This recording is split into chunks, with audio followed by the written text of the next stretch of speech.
Hey, welcome back to the Ping Pong Flick Show. My name is Chris Wong. Back to the DC Extended Universe as we've got a couple of updates, some really, really good ones.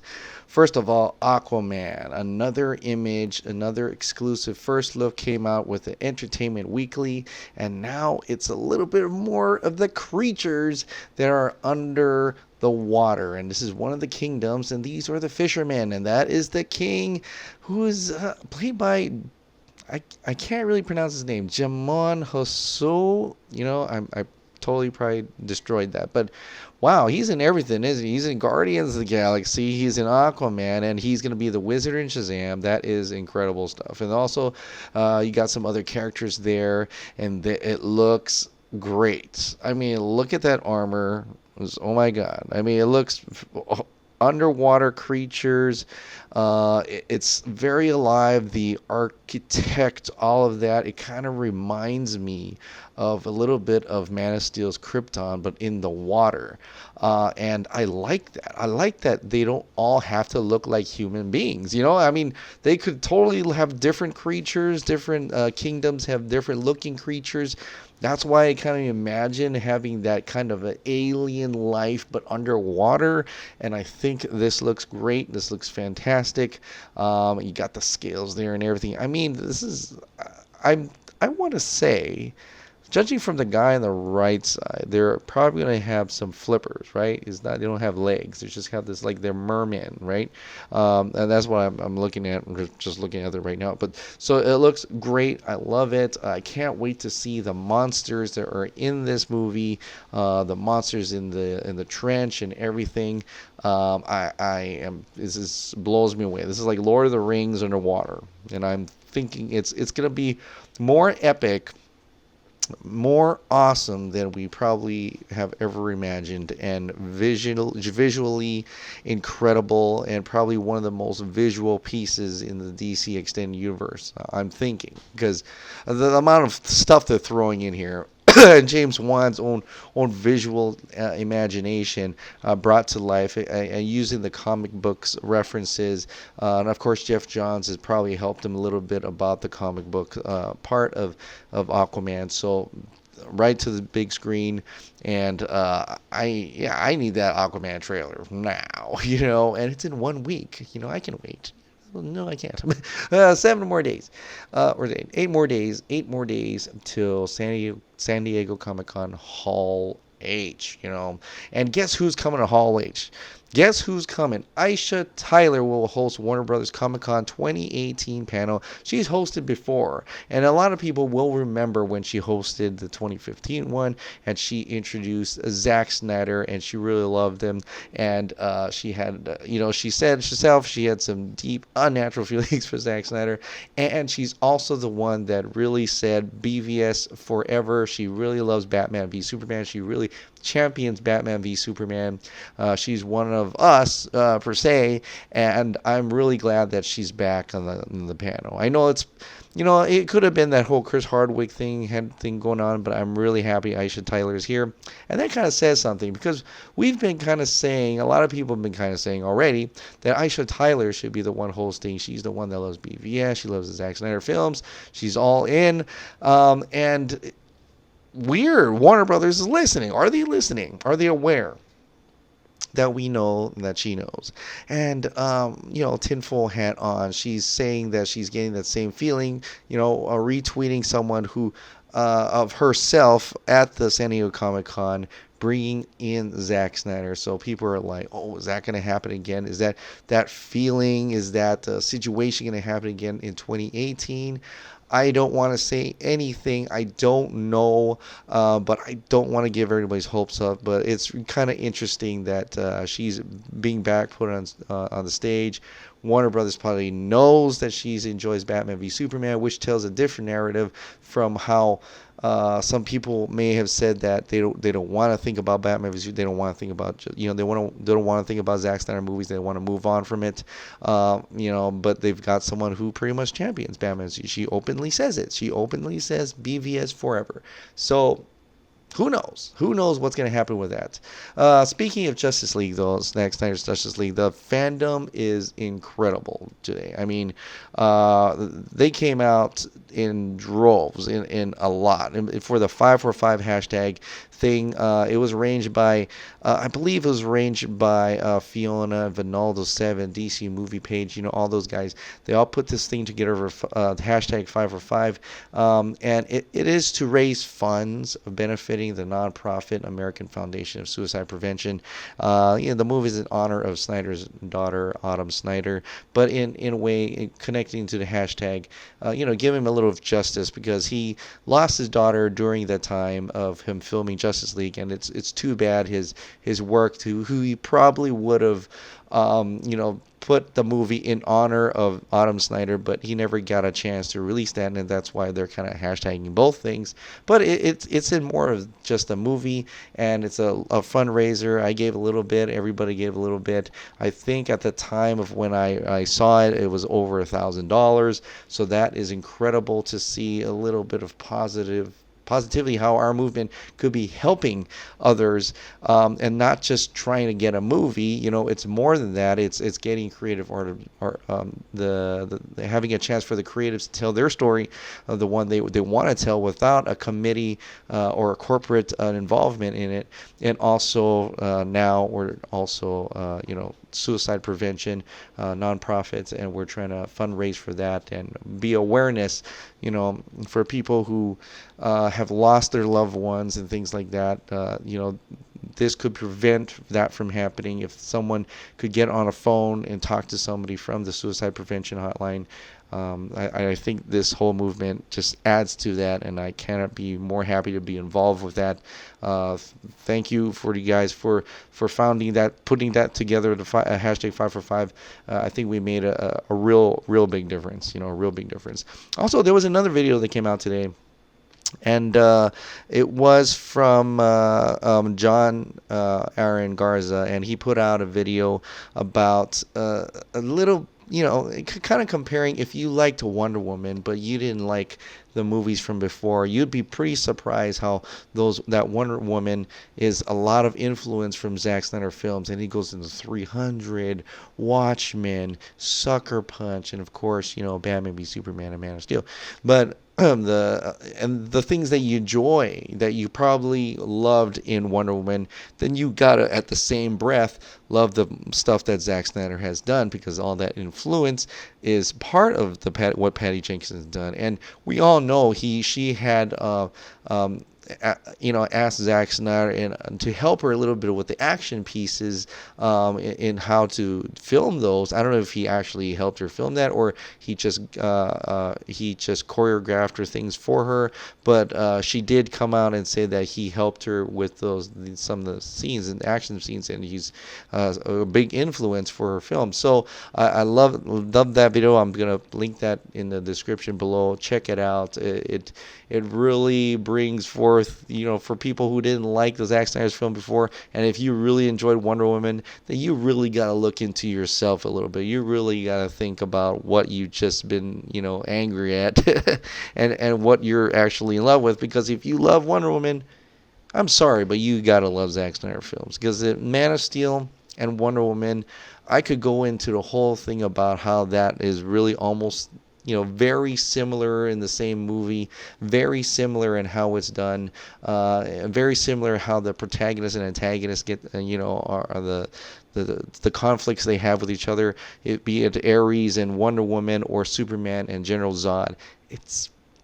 If you really think about it, it's pretty much the same. So check that video out and get some. Click on that. Subscribe to John Aaron Garza's channel. He's been making some incredible stuff. Once more, I want to get into this last thing here, as it's really late tonight, so I'm really sorry about this. But I know I've been totally busy this whole week. I had some huge, incredible business things, and my videos are all over the place. But next week, I should be back on track, and it's going to be ramping up. It's going to be ramping up, I think, in terms of what I've heard.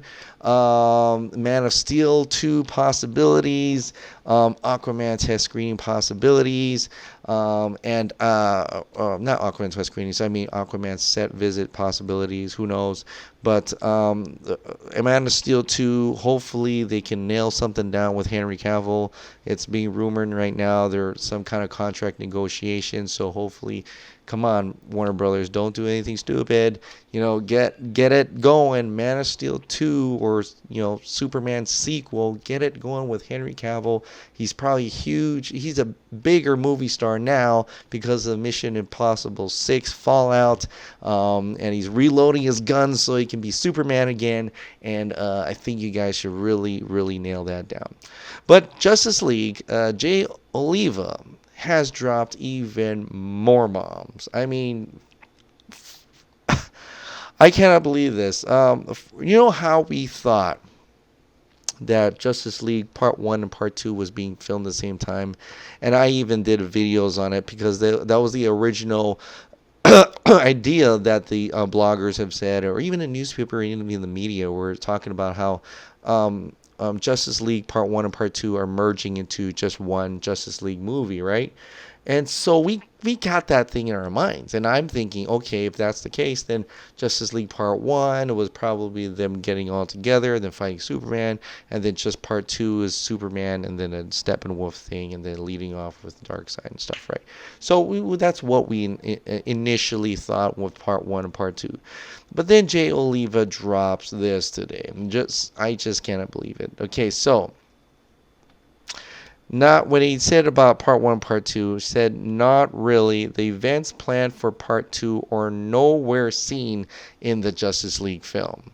Part 2 was never shot. The events from Part 1 are basically the events in the Justice League theatrical cut.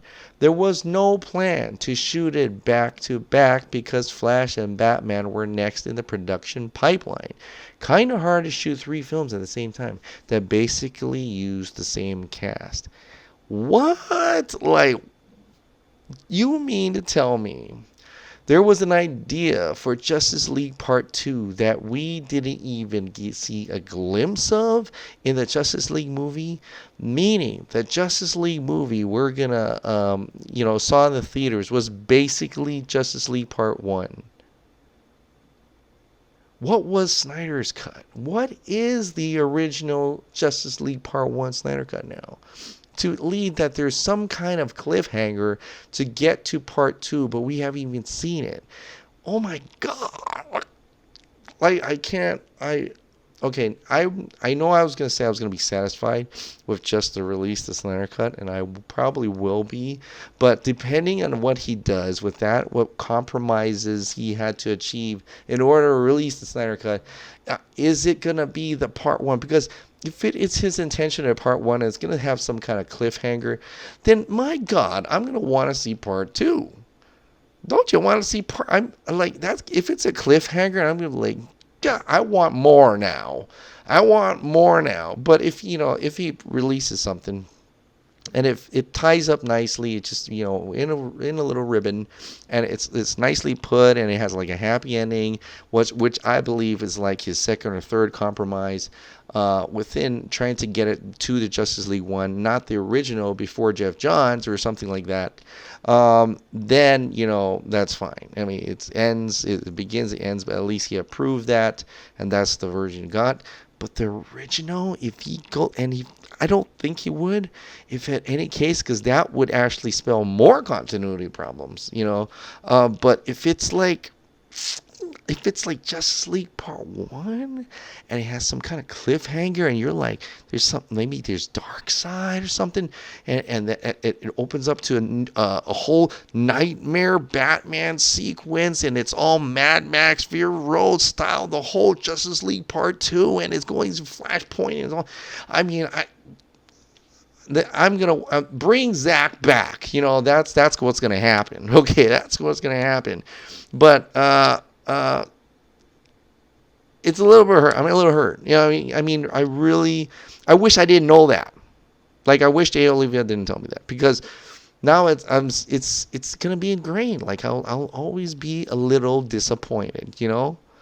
I mean, I will always be. I was always already disappointed because of the five-part arc, right? But But I figured that maybe two of the 5-part arc is kind of combined into Justice League, right? And then maybe the fifth one they could do later on. But now it's like it changes everything, Well, for me, I mean, not for you, but I don't know what to think about that. I mean, I really, I wish there was, oh man, just Justice League. I mean, if it ties up nicely, Snyder Cut, then okay, fine. But I'm still always gonna think, and I wish Jay Oliva would one day. If we don't get anything, if Zack doesn't come back, and I'm not sure if he is, but if later down the line and all the NDAs are over, maybe a couple years, I would really love Jay Oliva to bring that 5-part movie arc in an animated style, if he could, and let us see what transpired from beginning to finish. That story, that legendary story. In my mind, it is anyway. Because if I'm thinking when I'm, what of some stuff that I've heard, I mean, there is no. It's obviously, why set up nightmare sequence if that's not where they're going to go. If they don't set all that up, if that's not where they're going to go. In all great time travel type stories, it's always like that effect where it doesn't matter what you do, it happens anyway, and it'll lead up to that point. But it makes Flash a more powerful character in this. Flash and Cyborg, powerful characters, in a way to change history, to change it back, to change course and stuff like that. So I believe that's what the story was going to be. I believe that's how powerful that was going to be. But going through, like, summarizing in great detail Injustice and Justice League, Kingdom Come, well, I don't know about Kingdom Come, but the dark side and everything, and the nicely, closely knit story would have been so epic and nicely put in a nice, awesome box on my shelf. But we'll see what happens. We'll see what happens if there is a Snyder Cut. But anyway, next week is going to be pretty awesome. I may be doing a live YouTube tomorrow night, just so we can talk a little bit before the bigger news comes out next week. Anything you want to talk about, Godzilla, Snyder Cut if you want. There's so much people on my channel want me to talk about Snyder Cut more than anything, more than anything, literally. So, and I'm happy to oblige if you come to my live YouTube show tomorrow night. But I will start that off. So tomorrow night, live YouTube. Come on, let's just talk about anything you want. And before I believe there's going to be a lot more stuff coming out next week. It may not be as quiet as I thought, in order to keep all that news at San Diego Comic-Con. And of course, I'm not sure when that Justice League Snyder Cut article that Ben Fritz from the Wall Street Journal is going to drop. The last thing I heard was the week of San Diego Comic-Con, and lo and behold, next week is the week of San Diego Comic-Con. So it's gonna be crazy. It's gonna be nuts. So keep your tinfoil hats ready, but ready to crumple it if some things don't come true, and if it does come true, I'm gonna mount it up there. I'm gonna put it on top of the Red Ranger over here. But we'll see what happens. But it'll be all interesting, and it's such a great time to be alive with all these comic book movies coming out. Godzilla's coming out. My God, I mean, I haven't been able to watch Ant-Man yet, so that's how busy I am. But anyway, let me know down with your thoughts down below, and please, if you haven't had a chance, just give just a little bit to the Suicide Prevention, a nonprofit organization. Just give a little bit, show some support, if you can. I'm not trying to urge every cent you got, but if you can, please do. All right, guys. Well, thank you so much for subscribing, and thank you so much for watching. I'll see you next time.